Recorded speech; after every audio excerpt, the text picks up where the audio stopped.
পরম প্রেমময় যুগপুরুষোত্তম শ্রী শ্রী অনুকূল ঠাকুরের আতুল রাঙা চরণে জানালাম আমার শতকোটি দণ্ডবৎ প্রণাম। জগৎ জননী শ্রী শ্রী বড়মার আতুল রাঙা চরণে জানালাম আমার শতকোটি দণ্ডবৎ প্রণাম। আমার ভক্তপ্রাণদাতা ভাই বোন মা সকলকে জানালাম জয়গুরু। আশা করব ঠাকুরের কৃপায় আপনারা সকলে ভালো আছেন, সুস্থ আছেন। জগৎ জননী বড়মা শুধুমাত্র একজন আদর্শ স্ত্রী ও গৃহিণী ছিলেন না, তিনি ছিলেন একজন নীরব সাধিকা এবং ঠাকুরের কর্মযজ্ঞের একজন অপরিহার্য সঙ্গী। তাই তার এই পরিপাটি এবং সুশৃঙ্খলভাবে ঠাকুরঘর গুছিয়ে রাখার রীতি অনুকূল ঠাকুরের আদর্শকে প্রতিফলিত করত। বড়মা একজন আদর্শ গৃহিণী ও ভক্ত হিসাবে ঠাকুরঘরকে শান্ত, পরিচ্ছন্ন এবং সুশৃঙ্খলভাবে সাজিয়ে রাখতেন। তিনি ঠাকুরঘরের সজ্জায় বিশেষ মনোযোগ দিতেন এবং বাড়ির অন্যান্য অংশ থেকে ঠাকুরঘরকে সম্পূর্ণ আলাদাভাবে রাখতেন, যেখানে শুধু পবিত্রতা এবং শান্ত পরিবেশ থাকত। বড়মা ঠাকুরঘরকে সবসময় পরিপাটি করে রাখতেন। ঠাকুরঘরে কোনোরূপ ময়লা বা অপ্রয়োজনীয় জিনিস রাখতেন না। ঠাকুরঘরটিকে শান্ত ও পবিত্র রাখতে তিনি হালকা রঙের কাপড় ব্যবহার করতেন, যা ইতিবাচক শক্তিকে আকর্ষণ করে। তিনি ঠাকুরঘরটিকে এমনভাবে সাজাতেন যাতে ঠাকুরঘরে ইতিবাচক শক্তি বিরাজ করে এবং যেখানে প্রবেশ করলে মন শান্ত হয়। ঠাকুরঘরে প্রদীপ রাখার ক্ষেত্রে তিনি নির্দিষ্ট নিয়ম মানতেন।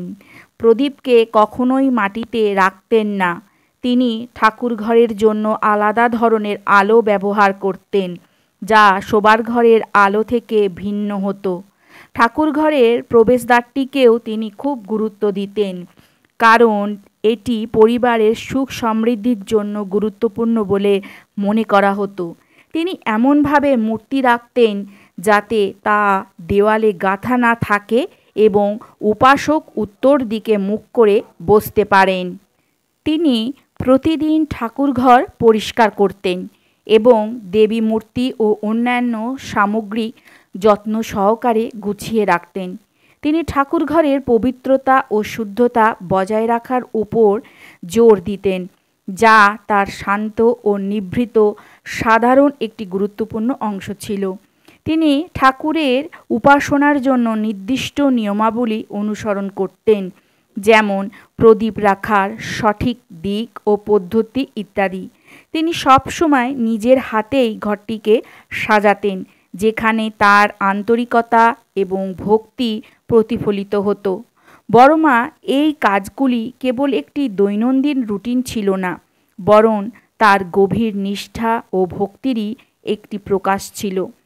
তিনি ঠাকুরের প্রতিটি কাজকে একইভাবে গুরুত্ব দিতেন এবং তার এই নিষ্ঠা তার জীবনেও প্রতিফলিত হয়।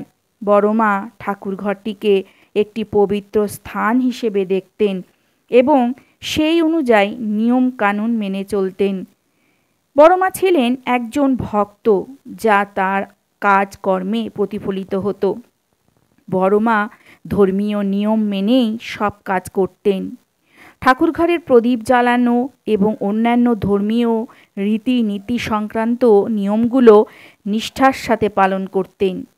তার কার্যকলাপের মাধ্যমে তিনি একটি ভক্তিমূলক পরিবেশ তৈরি করতেন, যা ঠাকুরের কর্মযজ্ঞের প্রতি তার নিষ্ঠা এবং ভালোবাসার প্রকাশ ছিল।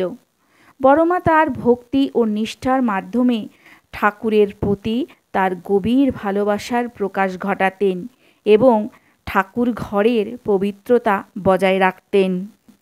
বাস্তুশাস্ত্র অনুযায়ী ঠাকুরঘর গোছানোর কিছু নিয়ম আছে। বাস্তুশাস্ত্র মতে উত্তর পূর্ব দিককে ঠাকুরঘর তৈরির জন্য সর্বোত্তম বলে মনে করা হয়। উত্তর বা পূর্ব দিক ও বিবেচনা করা যেতে পারে, তবে দক্ষিণ দিকে ঠাকুরঘর তৈরি করা কখনোই উচিত নয়। বাস্তুশাস্ত্র মতে ঠাকুরঘরের প্রবেশদ্বার সব সময় পরিষ্কার পরিচ্ছন্ন রাখা উচিত, কারণ মনে করা হয় শুভ শক্তি এই খান দিয়েই কিন্তু গৃহে প্রবেশ করে। ঠাকুরঘরে ঠাকুরের ছবি উত্তর বা দক্ষিণ দিকে মুখ করে রাখা কখনোই উচিত নয়। প্রদীপ রাখার সময় তার মুখ পূর্ব বা দক্ষিণ দিকে রাখা উচিত এবং প্রদীপ কখনোই মাটিতে কিন্তু রাখা উচিত নয়। বাড়িতে একাধিক গণেশের মূর্তি কিন্তু রাখা যেতে পারে, তবে 3টে গণেশের মূর্তি কখনোই কিন্তু একসাথে রাখা যাবে না, কারণ এতে কিন্তু অশান্তি দেখা দিতে পারে। বড় মা এই শাস্ত্র অনুযায়ী কিন্তু নিজের হাতেই সুন্দর করে নিজের ঠাকুর ঘরটিকে সাজিয়ে তুলেছিলেন, আর আমাদের দিকে এই নিয়মগুলো ছুড়ে দিয়েছিলেন যাতে আমরাও ওনার মতন সুন্দর করে ঠাকুর ঘরকে সাজিয়ে তুলি এবং সংসারে সুখ শান্তি সমৃদ্ধ ঘটাতে পারি।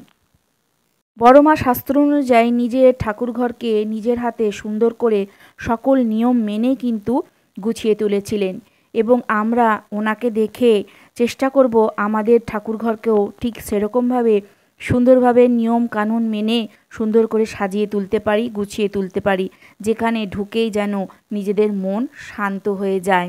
যতই মনের মধ্যে অশান্তি থাকুক না কেন, সেই আঁচটুকুও যেন না গায়ে লাগে। তাহলে আজকের ভিডিওটা এইটুকুই রইল। আশা করব আমার আজকের এই ভিডিওটা আপনাদের ভালো লাগবে আর কিছু হলেও উপকারে আসবে।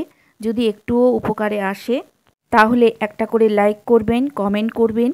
যারা এখনও পর্যন্ত আমার পরিবারের সদস্য হননি, আমার পরিবারের সদস্য হওয়ার জন্য আমার চ্যানেলটাকে প্লিজ সাবস্ক্রাইব করে দেবেন।